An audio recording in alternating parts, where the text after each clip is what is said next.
espero que as bênçãos do Senhor possam te acompanhar. Hoje, em nosso programa, um grande amigo, um desses mineirinhos que vem na cidade, começa a fazer parte da história da nossa cidade, esteve aqui como seminarista na paróquia do Sagrado Coração de Jesus, hoje, vigário da Santo Antônio. Padre, muito obrigado pela sua presença. Isso aí, Léo, também a todos vocês do programa Paz e Bem, também que assistem esse programa, né? Estamos aí na disposição para poder ajudar, não é? Cheguei aqui no início de maio, fui ordenado no dia 28 de abril, e desde final de maio, quer dizer, né? Estou aí ajudando na paróquia, ajudando também tudo aquilo que as pessoas precisam, solicitam, né? Fazendo 6 meses praticamente, né, Padre? 6 meses padre, de ordenação, dia 28, fez 6 meses de ordenação, foi dia 28 de abril, né, a ordenação. E Padre, eu gostaria que o senhor começasse a contar um pouquinho sobre a sua história, um pouquinho sobre a história de como o senhor chegou a escolher o sacerdócio, o que aconteceu na vida do senhor para o senhor poder se decidir sobre isso. O senhor é um padre jovem, né? E tem uma longa vida sacerdotal. Eu gostaria de deixar isso gravado porque eu acho que isso é muito importante para que as pessoas possam entender que essa sua escolha pode ser também de outras pessoas. E talvez alguma pessoa esteja assistindo, às vezes fica pensando assim, por que ser sacerdote? Então, talvez o Senhor hoje possa mostrar, através de seu testemunho, a essas pessoas um caminho de vida.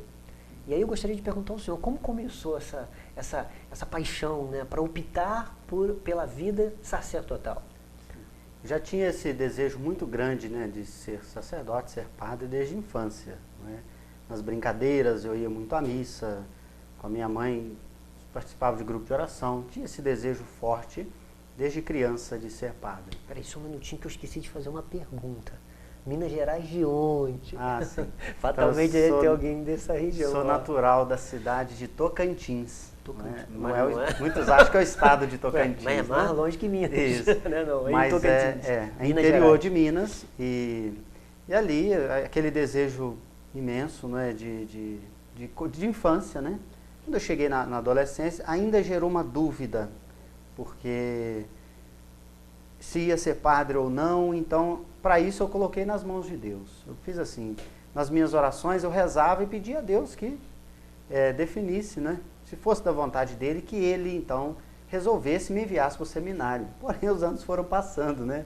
Eu rezando e pedindo a Deus e nada acontecia. Rezava pedindo a Deus e nada acontecia. Até o momento, então, que eu fiz encontro vocacional, fiz um encontro de jovens com uma comunidade de vida, que pregou o retiro e no final falou que eles faziam acompanhamento vocacional. Essa comunidade, esse retiro que eu fiz foi em Ubá, na cidade de Ubá, e essa comunidade é de Belo Horizonte. E lá eles deixaram um endereço, eu e um outro amigo também que estava assim conversando muito sobre isso, vamos procurá-los? Aí sim, entramos em contato. A comunidade chama Comunidade Verbo Eterno, uma comunidade de leigos consagrados, e tem uma psicóloga que fazia esse acompanhamento junto com o fundador da comunidade sobre o discernimento vocacional, tanto para eles quanto também sobre a vocação em geral. Isso nos interessou. Então, mas o senhor tinha quantos anos mais ou menos? O senhor tem? Isso já tinha 17, 18 anos. Não é? Mas esse desejo imenso, achando que Deus, aí eu vou explicar sobre isso, não é? Achando que Deus ia resolver tudo. Nesse dia, então, quando entramos em contato, através de cartas e indo lá também fazendo um encontro, então chegamos a uma conclusão, um discernimento, que nós tínhamos, no meu caso, por exemplo, tinha sim uma vocação ao sacerdócio e não era para a comunidade deles. Mas veja bem, eu dizia que queria que Deus resolvesse tudo e nada acontecia, os anos foram passando desde a infância, né? E eu fui entrar no seminário já com 25 anos. Tarde para um seminarista, não é? Ou não, né? O tempo de Deus, né? O tempo de Deus, né? Nós temos o nosso seminário aqui, os jovens entram novos, 15, 16, 18 anos. Igual, né? A gente tem o Mas Léo. A gente vê tantos outros seminários também que a idade normal é essa idade, depois já de ter experimentado uma profissão, não é uma faculdade. O senhor experimentou isso? Sim. O senhor tem trabalhei, fiz um curso técnico de contabilidade e de informática. Que legal. Antes de curso técnico. E ali eu achava que Deus ia fazer tudo. E aí, quando eu dei o primeiro passo de ir no encontro vocacional, as coisas foram respondendo, foram se abrindo, né? As portas foram se abrindo e as respostas foram chegando. Então aquilo cresceu muito no meu coração, porque ia num encontro onde quem estava conduzindo o momento de oração e falava, tem uma pessoa aqui que deseja muito, essa é a resposta para ele, aquilo é para mim. Eu falava com meu amigo, é para você, não, é para você. Mas, ou seja, era uma resposta que a gente estava esperando. E outras coisas que pessoas nos falavam também, diretamente. E essas respostas, então, foram abrindo, foram se confirmando, até o momento, então, decisivo de eu ter que tomar a decisão. E eu esperava que Deus ia fazer tudo, né? Era isso que eu imaginava. Senhor, nas minhas orações, faça tudo para mim, faça tudo. Eu achava que Deus ia fazer, se for da vontade de Deus, eu vou ser... Mas não fazia nada, ficava ali, parado, né? Até o momento, então, que depois as coisas...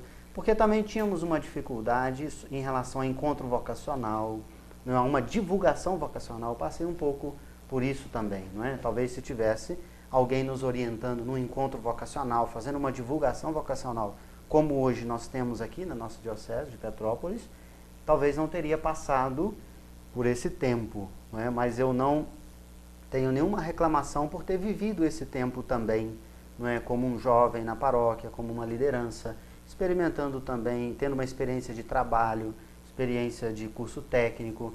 Então hoje isso traz para o meu sacerdócio grandes benefícios de ter experimentado algumas coisas antes de ter entrado no seminário, não é? Isso ajuda muito. Muitas pessoas que nos pedem uma orientação, aí eu lembro, quando eu trabalhei eu era assim, então eu tenho uma experiência concreta que eu posso partilhar da minha vida com aquela pessoa.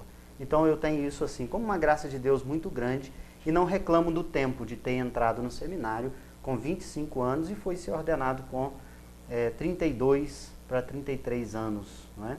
Mas não tenho essa reclamação de ter entrado tarde em relação a quem conviveu comigo no seminário, que entraram mais novos, né? Temos uma diferença aí de 4, 5, 6 anos de diferença, né? Mas, ou até mais, né, na época, né?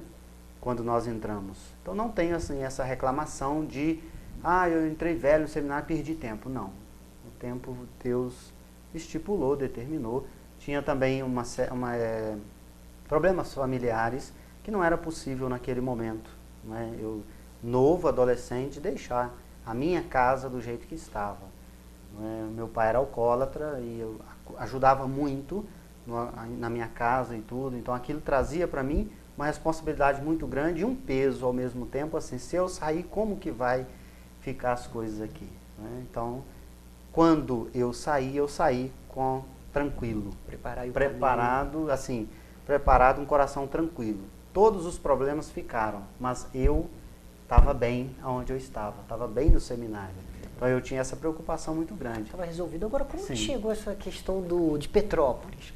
Diocese de Petrópolis, nós estamos falando de Ubá, nós estamos falando de Tocantins, de Minas Gerais. Né? Fatalmente, como nós não conhecemos esses nomes, deve ser regiões bem afastadas, até porque Minas Gerais é o tamanho de um continente praticamente. Né? Não é tão distante daqui de Petrópolis, né? Nós estamos a uma distância de 190 quilômetros, numa região de Juiz de Fora, ali em Tocantins, né? 90 quilômetros de Juiz de Fora. A questão é, lá tem a diocese, né? Mas nós temos o padre Francisco, daqui de Petrópolis, que há 35 anos é missionário em Tocantins. E ele foi o primeiro padre que eu conversei sobre vocação. E ali, depois que eu fui nessa comunidade para ter esse discernimento, que não era para uma vida de comunidade, uma vida de leigo consagrado, e ali eu saí para procurar então o seminário, eu voltei para conversar com o padre Francisco. E também entrei em contato com o padre Adenilson, que também é daquela região, dali de Ubá, Tocantins, e que já estava aqui, já era padre na Diocese de Petrópolis. Então foram, para mim, os padres referência. Padre Francisco, que é missionário lá há 35 anos numa festa, que acontece todos os anos, por incrível que pareça, ela chama jubileu, mas são todos os anos, em Minas tem umas coisas assim, né? Tem jubileu, mas acontece todo ano. Igual trem, né? Tem trem, mas não é jubileu, trem. Mas todo ano tem. E, então eu procurando a ele, foi o padre de referência, não é? Onde eu olhava para ele, espelhava no sacerdócio dele, sabia que ele acompanhava o seminário, que ele seria um padre que ia me acompanhar também no meu discernimento vocacional. Então isso para mim deu um conforto muito grande, não só para mim, minha família também. A decisão foi minha, mas a minha família também, quando eu vim para um lugar mais distante, não é? E eles também ficaram confortáveis, até com o Padre Francisco, não é? E isso trouxe um conforto muito grande para eles também.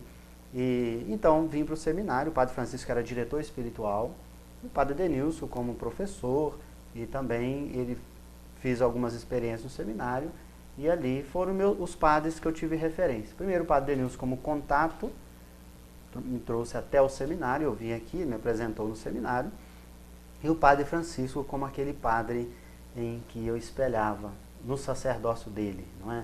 Então isso também me ajudou muito nesse tempo, né, de formação, saber que tinha um padre que antes eu olhava para ele, confessava, procurava, tinha ele como modelo de sacerdócio, e agora ele vai me acompanhar também naquilo que eu quero para a minha vida. Ou seja, isso também é muito natural, a gente se espelhar, né? Sim. Até na relação minha de professor. Hoje eu sou professor e eu tenho meu professor que eu me espelho. O interessante é que hoje eu trabalho com ele, né? Que é o Luiz Carlos, meu professor de geografia, uma das grandes pessoas que me influenciaram nessa relação.